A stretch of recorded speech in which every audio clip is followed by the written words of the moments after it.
morning, everyone. How y'all doing?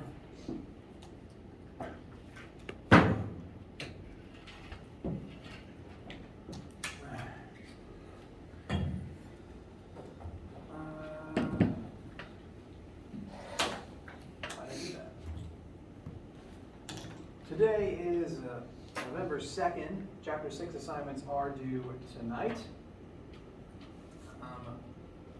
I will open the floor up to questions related to that assignment in a second. First, I specifically want to say something about 6 that got pointed out to me. Additionally, main secondary goal for today is starting chapter 7. We're going to begin defining all of the various rotational terms we're going to be using to describe rotational motion in the coming weeks. Again, I'll open up the floor to questions from you guys about the homework in a second. First, about number 6. Now, working it technically shouldn't be much of a problem. For part A, compare initial and final momentum, solve the final velocity of the truck after the crash. It's inelastic, and you do know the car's final velocity, so the truck's final velocity is the only thing to solve for in this equation. Once you have that final velocity, use it in part B to determine how much kinetic energy was lost in the crash. The initial sum of the two vehicles does not equal the final sum of the two vehicles. Figure out by how much the energy total changed from start to finish. The problem that has been brought to my attention is that there's something kind of funny going on with the math of this question. Because I had a student who sent me their work and they didn't really do anything wrong. The issue is that rounding can create some surprisingly varied answers for this one. The work that I looked at and double-checked for myself gave an answer of about 21.05 for part A. And when the student brought that answer into part B to use it to calculate their answer for that one, they just rounded it to 21. That makes sense. It's 21.05. It's not really that big a difference. But when they put in just 21, the change in energy level that they got was about 15,000. Whereas WebAssign was looking for about 8,000. So when I looked over their work and when I plugged in on a whim the 21.05 instead of the rounded 21, that brought the answer down to 7,000 instead of 15,000. Just that extra piece on the end, that extra hundredths place digit, changed the answer by about half, which is kind of extreme. And additionally, even when working it with as many digits as possible, I still couldn't get the exact answer WebAssign was looking for. So somewhere in this question's code, it is either rounding in a weird place or not rounding, and I don't entirely know where all those cutoffs are for its own internal logic. So as a result, I wasn't able to actually get the exact answer that WebAssign was looking for that sample question and for that particular batch of numbers, and neither me nor the student whose work I was checking did anything wrong. It's just this question has a very wide swing on what kind of answer you get depending on where you round in the question. As a result, I figure you guys may have run into that as well. And if you're working through number 6, you got part A correct, and then part B is giving you trouble, that doesn't necessarily mean you did anything wrong. It just means this is a very swingy question, and I'll either need to adjust your points manually, or I am going to do some work on my own to try to adjust WebAssign's rounding tolerances for this one, to try to make more of your answers acceptable. But for 6B particularly, if when you're doing everything right, WebAssign is giving you an incorrect response, let me know. I'll check your work, I'll check your answer, and I'll give you the points manually, likely because this one is just being weirdly swingy. Does that help anyone who may or may not have encountered that issue?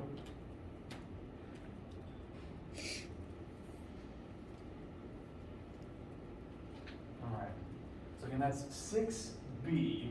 It's the only one that I've noticed this problem on. I am going to adjust the degree to which it's willing to round answers, so that should help a little bit. And do let me know, send either through WebAssign or an email to me if you feel like this is happening to you. And even if I don't respond to you by the end of tonight, depending on when you send me your request in, I will make sure you get your points, even if I add them in after the fact.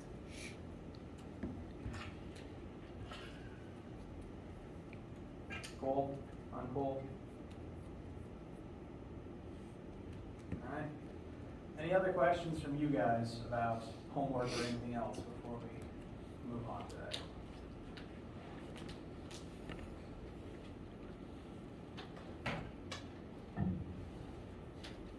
Yeah. Can you just go through like one book or something like that?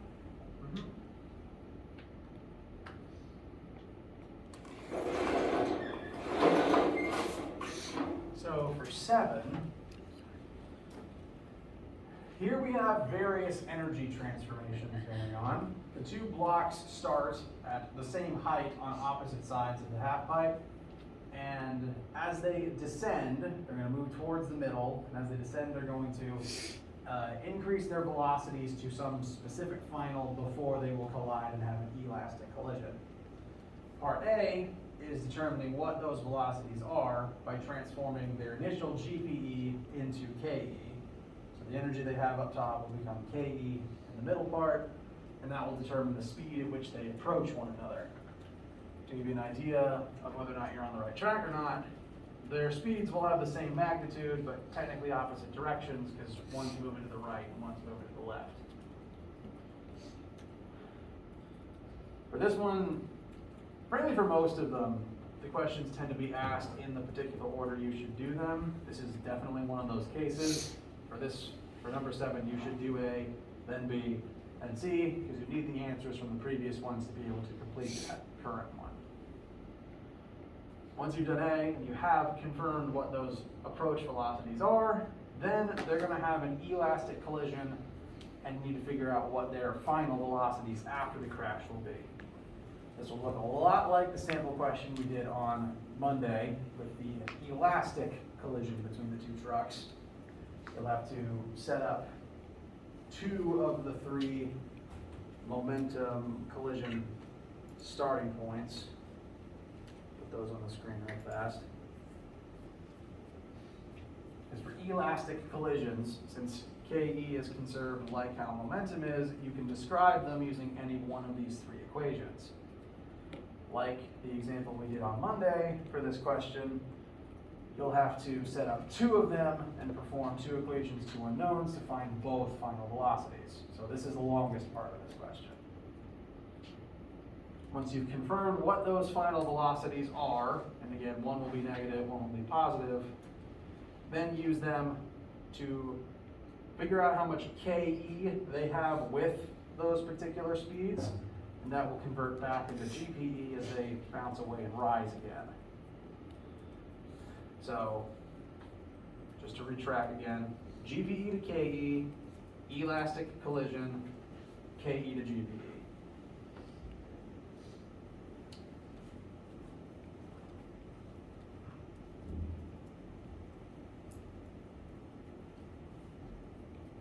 Anything else, and how you guys feeling?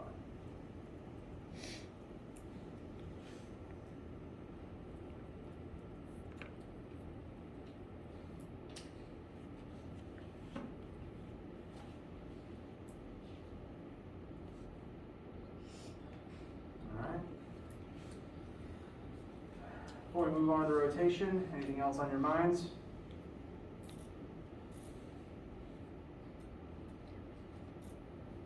Yeah. I don't want to take up too much time, but question number 3 has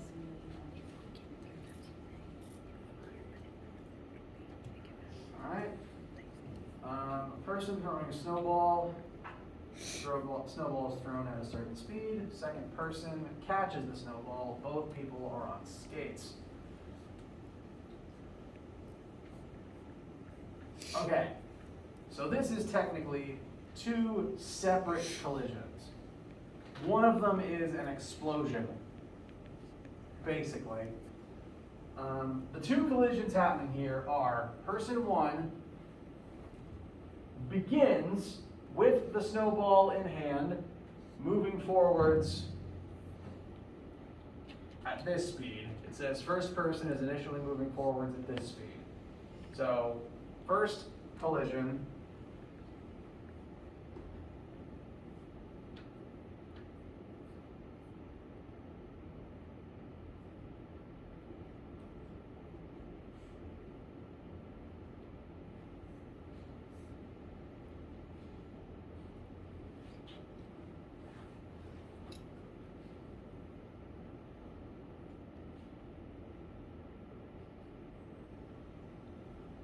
First collision is person one and the snowball initially traveling together before separating.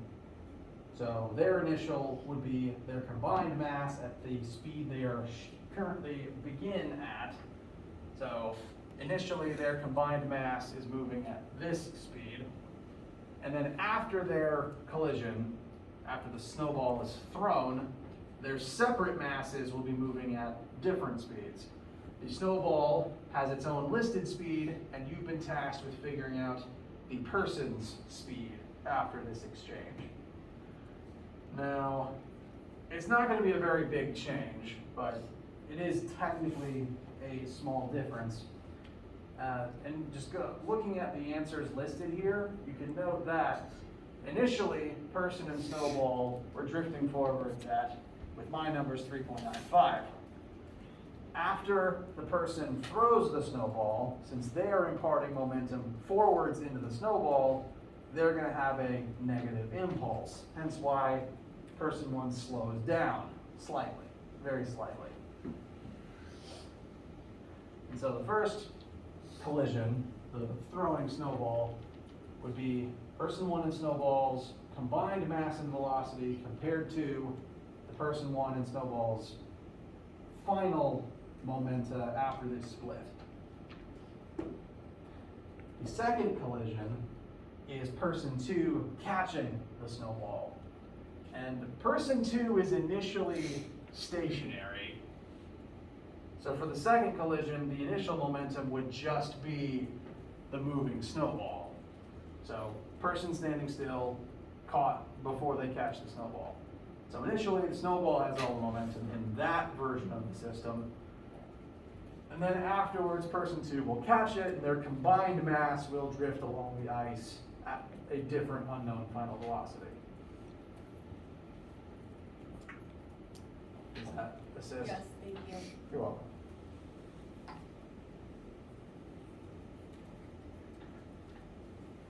I guess we on.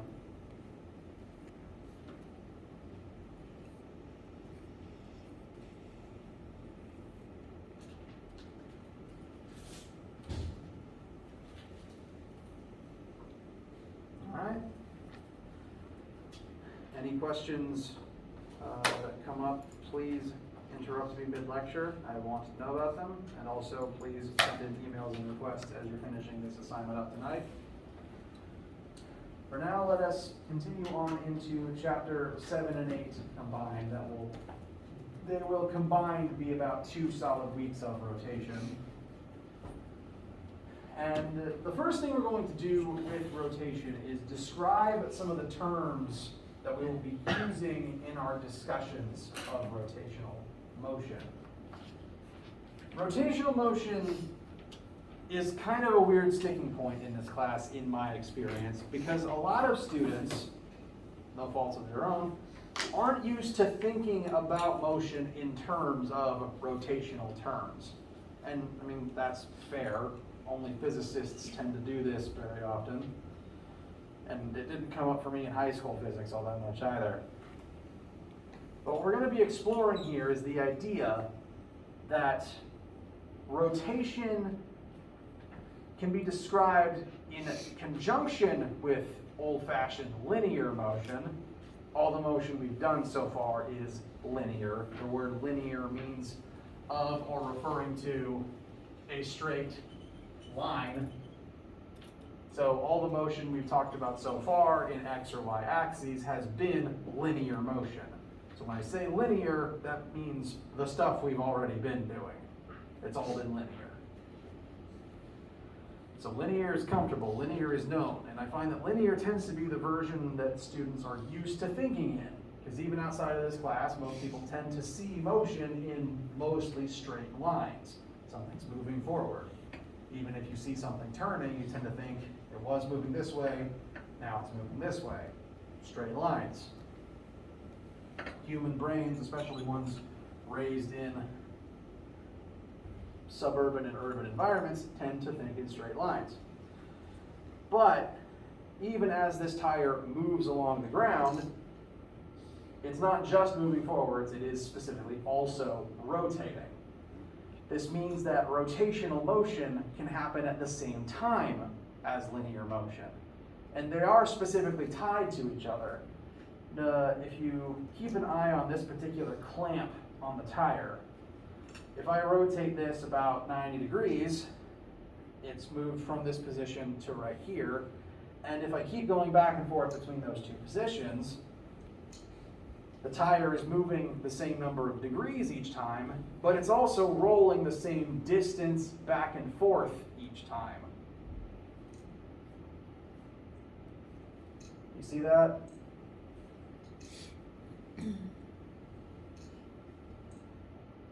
The linear and the rotational motion are happening at the same time, and they mirror each other. But what's further weird about rotation is that it can exist separately from linear motion as well. Is this tire currently moving in a straight line through 3D space? No, it's not translating at all. It's not like moving forwards in any direction, but is it moving?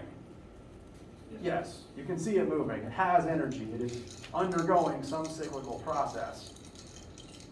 The fact that this can exist separately from linear motion, in addition to alongside it, means that we have to create some specific terms to describe it with. Because it's kind of hard to talk about this in terms of like meters rolled or the meters per second it's spinning at when it's not really moving any real measurable number of meters forwards. So scientists developed different ways of describing rotation when compared to linear motion. And the first thing we're going to be doing is describing those ways in which we describe the rotational motion so that we can use them in the rest of our descriptions and examples in the coming weeks.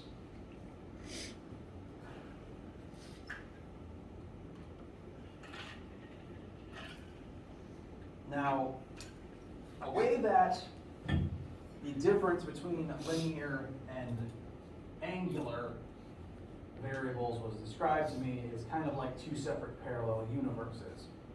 The angular world is the rotational world. And I treat angular and rotational as synonyms with each other. And as a result, I use them interchangeably. So when I say one, I usually mean the other.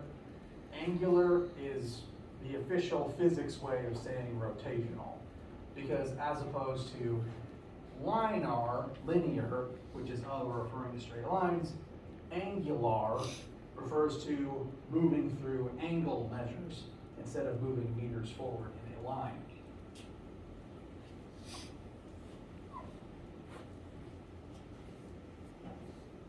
You see that as you spin, you go through a certain number of angles. One whole spin would be 360 degrees. For that reason, rotational stuff can also be described as angular. So when I say rotational or angular, they're going to mean the same thing. Okay? They're synonyms in my brain. I use them interchangeably, so I want to address that first.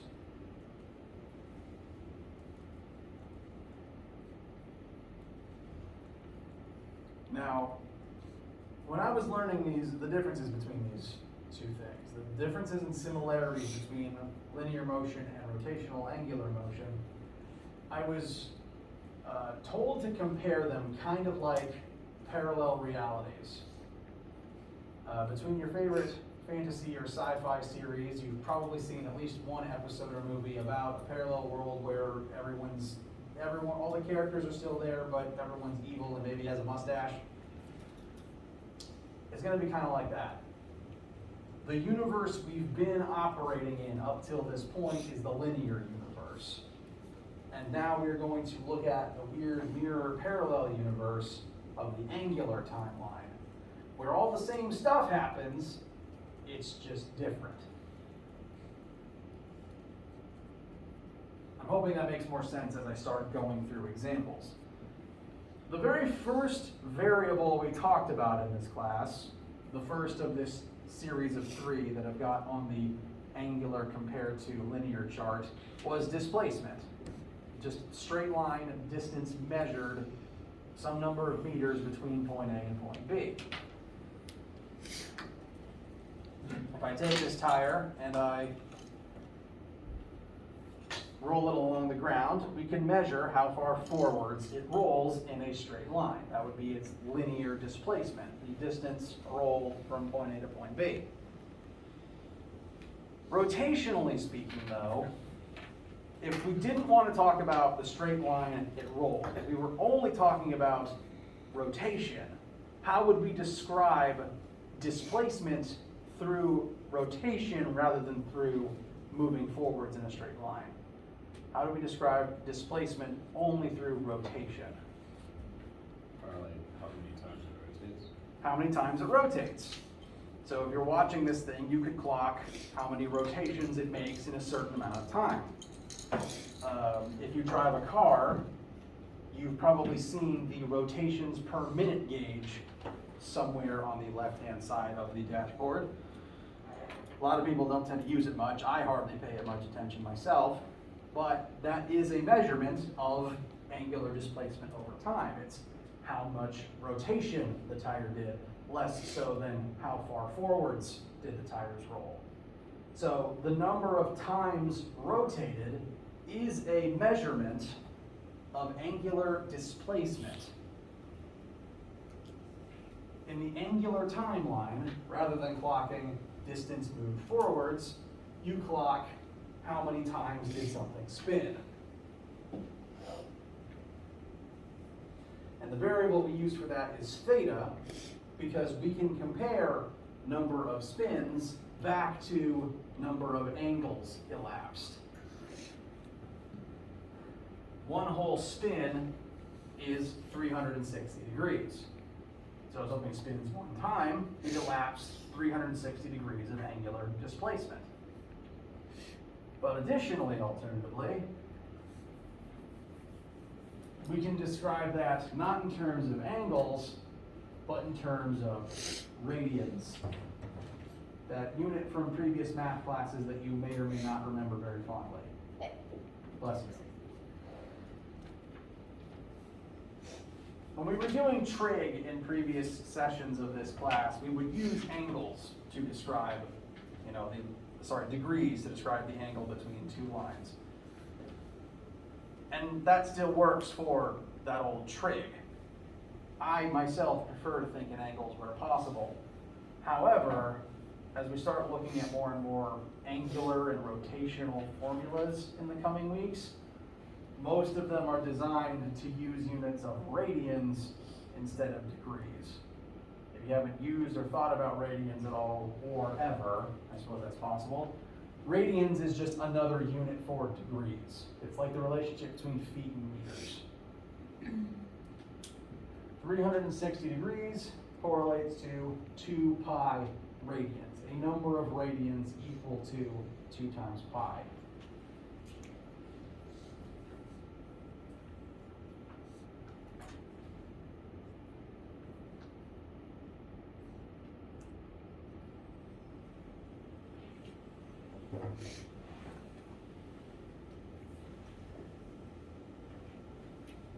On the unit circle here, where you think of things in terms of 90 degrees, 180 degrees, 270 degrees, and 360 degrees, that would correlate to pi over 2 radians, pi radians, 3 pi over 2 radians, and back around to 2 pi radians.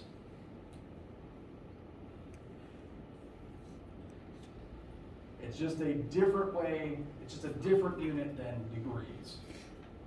And this is one reason that rotation tends to be a bit of a sticking point for a lot of my students, is the need to use radians here. It is okay if rotation is weird, it is okay if radians takes a minute to make sense in your brain.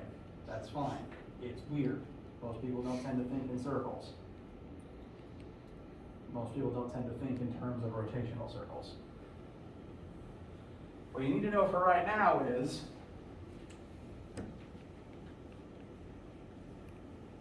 angular displacement, indicated by the Greek letter theta, is the angular counterpart to classic linear displacement so far.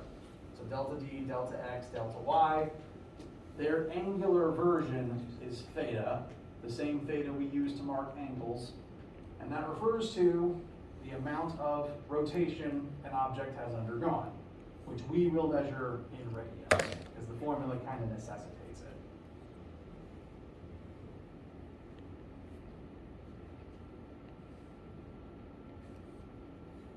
How does this feel so far?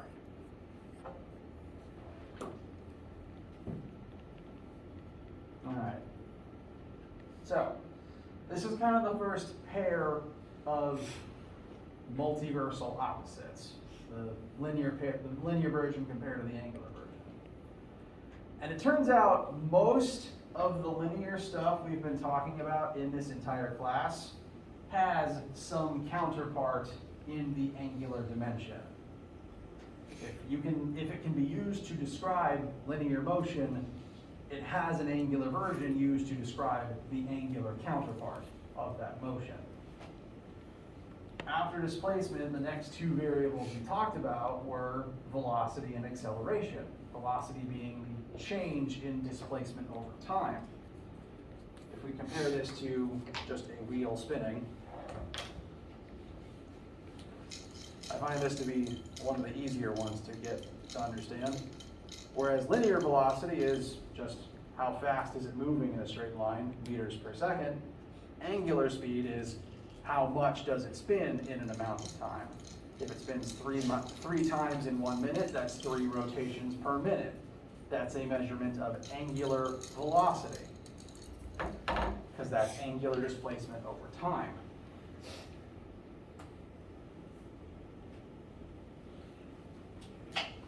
And so we can directly compare linear velocity, being linear displacement over time, to angular velocity, being angular displacement over time. All the same logic from before about the connection between the variables still applies. The angular ones just have new symbols and use radians instead of meters. That symbol used there for angular velocity, you wouldn't really be wrong for calling it W or for calling it a snidely whiplash mustache. It's technically a lowercase Greek omega, uppercase being a horseshoe.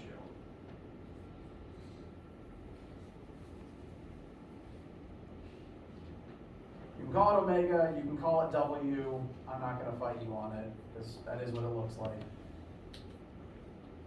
And since we get omega by dividing angular displacement by time, the units are going to be radians per second. But, again, I mentioned the rotations per minute dial on a car dashboard earlier.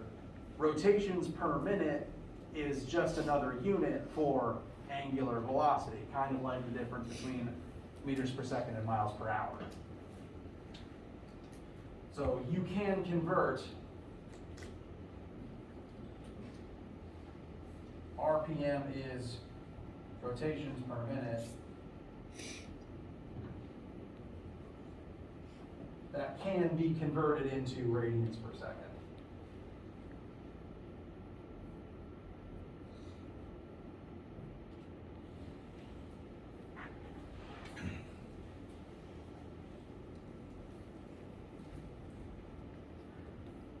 third the third linear variable, that we ever talked about was linear acceleration. The idea that linear speed can change, and the linear acceleration is by how much it changes over time. Angular acceleration is, again, the same basic mirrored concept. If this tire is spinning and then either spins faster or spins slower, angular acceleration tells us by how much the angular speed changed in an amount of time. I'm hoping, again, that you see that the formulas from before and after mirror each other correctly. The symbol for angular acceleration, it's a little harder to distinguish the difference here. Acceleration is lowercase English a. Angular acceleration is lowercase Greek alpha. Now, again, printed in by a computer in Times New Roman font, it's kind of hard to tell the difference. The only real mark between them is when typed by a computer, alpha's little stem on the top sticks out a little more and sticks out to the right instead of straight up. When I'm writing it by hand to try to better indicate the difference, I just ignore that stem on the A and I try to overemphasize it on the alpha. But if it helps even more, and this may actually be where it comes from, you can just write the Jesus fish, which I think might actually be a lowercase alpha. It either had something to do with that or fisherman. I don't remember the real story. And you can just call it fish if you want to. This can be either theta, omega, and alpha, or theta, W, and fish. Whatever works in your brain.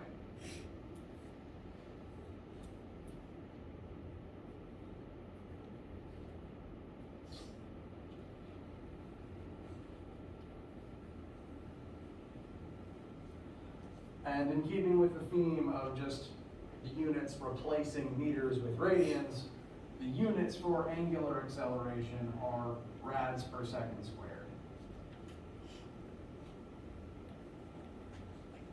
So just like before, it is the rate at which the velocity changes.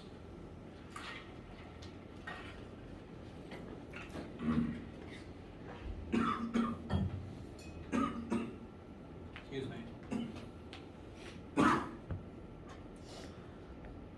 You may be pleased to find out that time has no angular counterpart. Time is true and the same in both universes.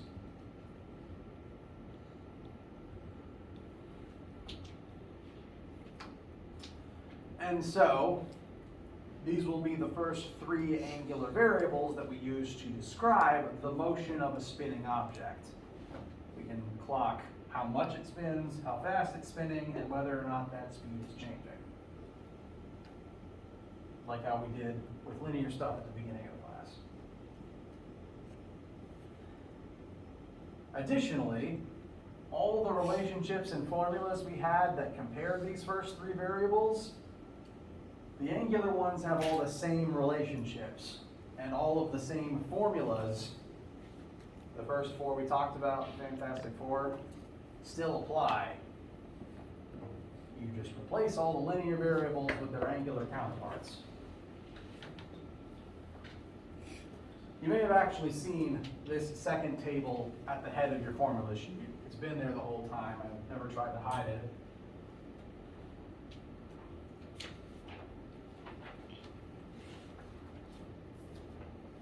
This box is the linear for.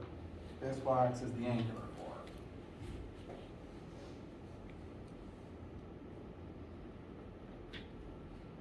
They're literally all the same, even the last two. Displacement equals velocity initial times time plus 1/2 times acceleration times time squared. Displacement equals velocity initial times time plus 1/2 times acceleration times time squared. It's all the same logic, it's just different symbols and replacing the meters with rads. And so we'll begin at doing some examples to kind of cement those relationships and start getting practice for these.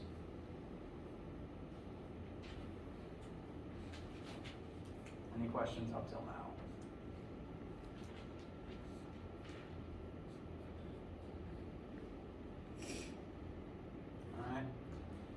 is technically 3 more formulas I want to show you first before we start doing any sample stuff.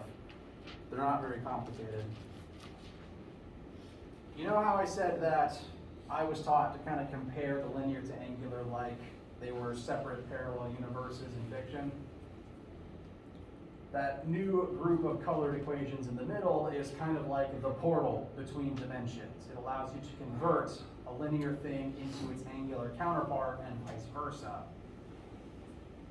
In the case of comparing to this tire again, briefly, if I was to physically roll it along the desk, we can measure the physical distance forward that it rolled. And if we also know the physical radius of the tire, we could use those pieces of information to determine how many angles it happened to rotate through. And then if we rotated it backwards by the same number of radians, the tire would roll backwards the same distance. So the middle 3 formulas there, the RGB ones, just convert linear stuff into angular stuff if they're happening at the same time, mostly in the case of tires rolling. The radius of the wheel is the linchpin that lets you convert between the two. There is a quirk about how these are written, though, that I want to briefly address, and it's the fact that most publications put an S here instead of a D or an X or a Y. The reason for that may only make sense if you've taken a geometry class in the last couple of years. But it's because that top formula, the one in red, is the arc length formula.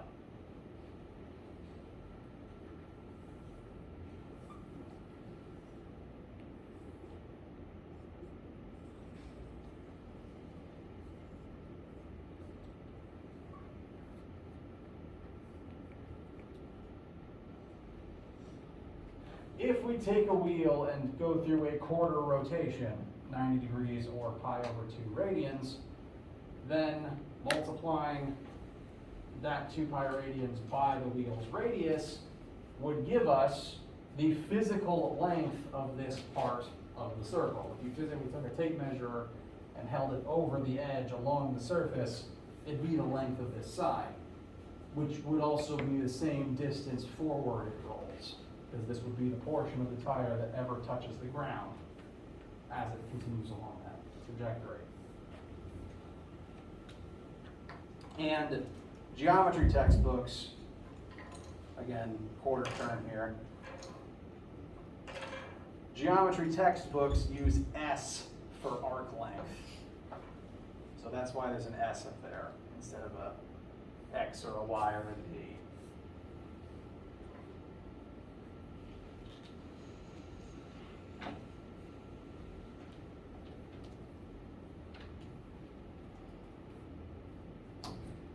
So since that's the version that's on every formula sheet, I wanted to address that. Any other questions before we start applying some of this information?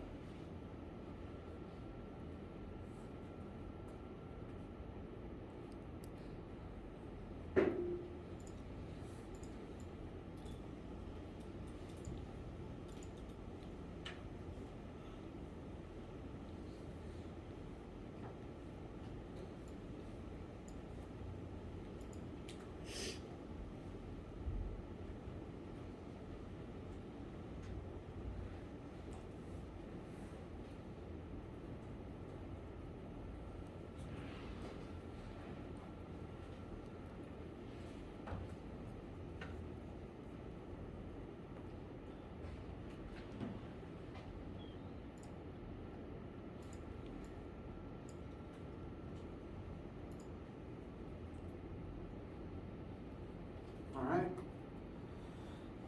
Then let us quickly examine, as our first rotation example, the spinning wheels of car tires.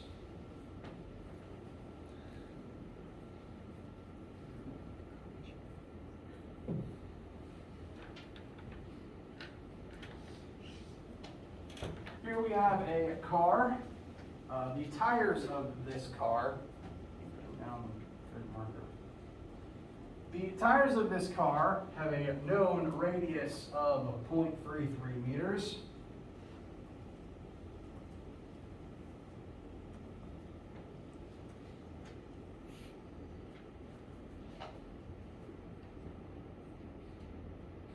This is the radius of the wheel, which is half the diameter.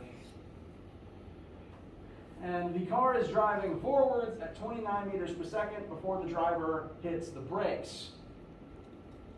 Excuse me, sneeze. Thank you, sorry. Car begins decelerating at negative 1.75 meters per second. Car is slowing down and it will eventually come to a complete stop. We are going to solve for the initial angular speed of this car in both rads per second and in RPM, because that's what the car itself will tell you. And then we will solve for how far forwards the car rolls. 1 second, please. Bless you.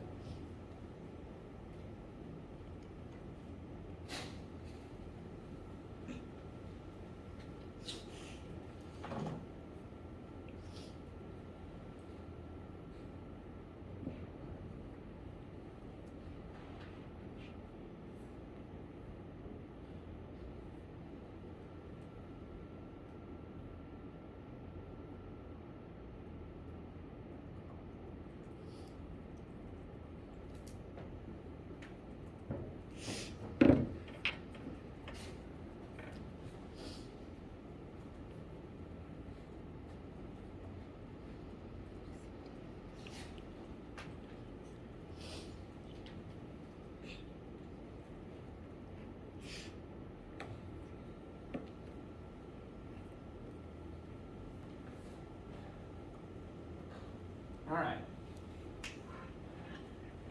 First thing we want to solve for is initial angular velocity. As a reminder, that would be W omega on the formula sheet. Given what we know, what would be, you think, the easiest way to find that piece of information? I'll back up to the formulas page.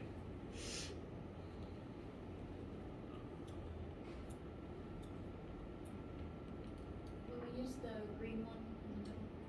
Yes, in my opinion, the green one would be the easiest thing to do. Green formula says linear velocity equals tire radius times angular velocity, and we know initial angular speed and tire radius, so we can simply convert this into the matching angular speed the tire would need to be moving at as the car moves forward this quickly. So V equals R times omega. 29 therefore equals 0.33 times omega. Omega would be 29 divided by 0.33, which if my memory serves,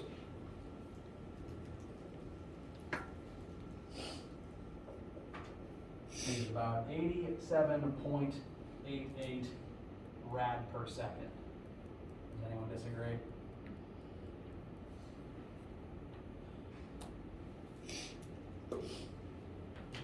All right, so that's the, oh, I'll be more specific, call that initial angular velocity.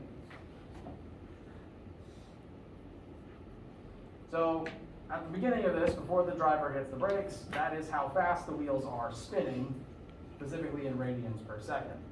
We can convert that into RPM, and we will for the sake of practice.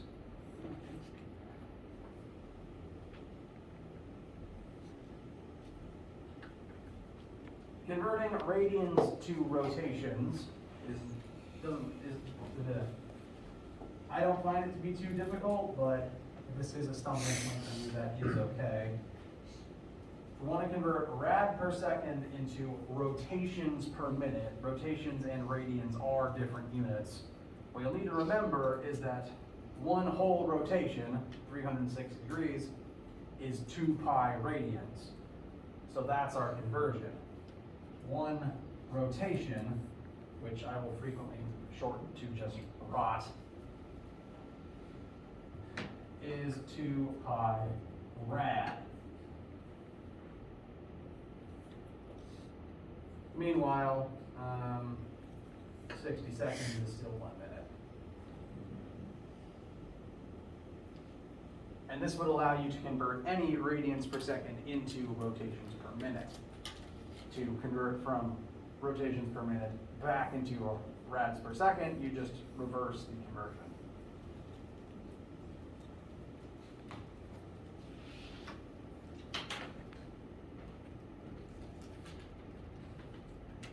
So divided by 2, divided by pi, times 60, and that would be about 840 RPM, I think.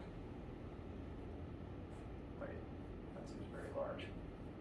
Divided by 200, right? 60 seconds, 1 minute. Yeah, 29 meters per second is very fast. Wait, what did you get? 839.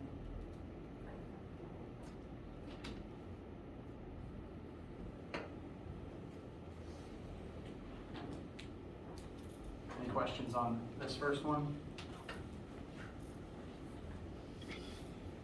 What'd you get again? 839. You said that's too big. No, it's actually not, because 29 meters per second is very fast for a car to be moving. So it would make sense the car would rotate a lot in a whole minute. The wheels would rotate a lot in a whole minute.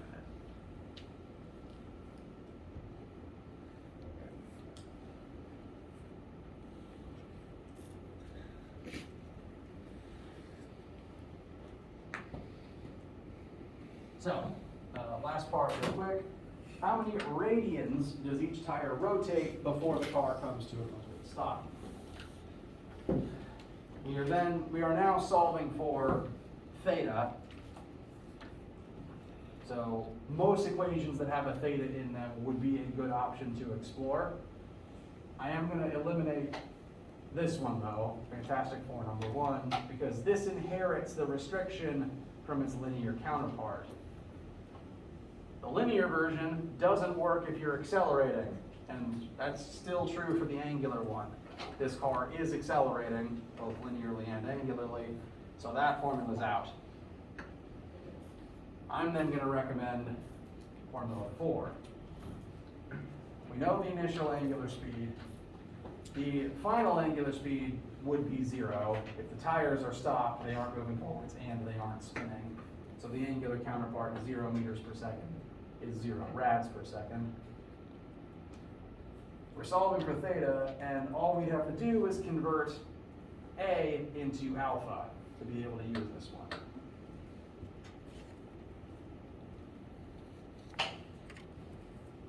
So I'll note over here,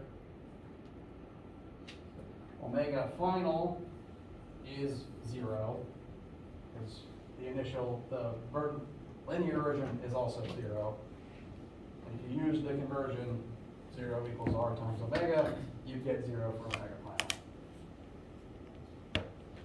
As for alpha, the conversion of A to its angular counterpart is basically the same structure. So alpha equals normal A over R. That's going to give us, I believe,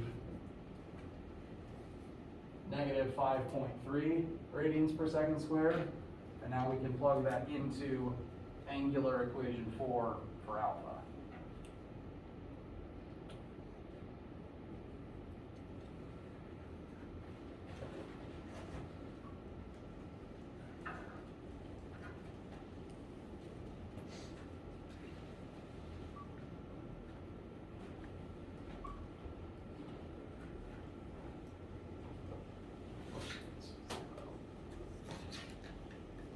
Want to make it clear, this is 0, this is theta.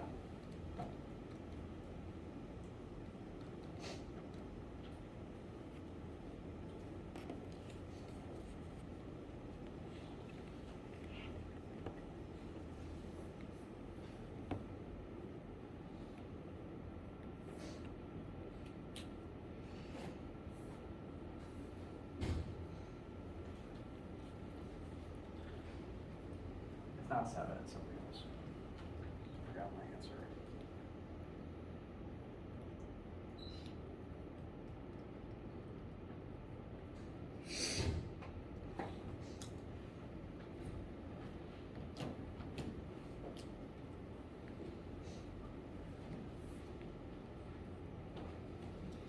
Anyone disagree with about 728 rad?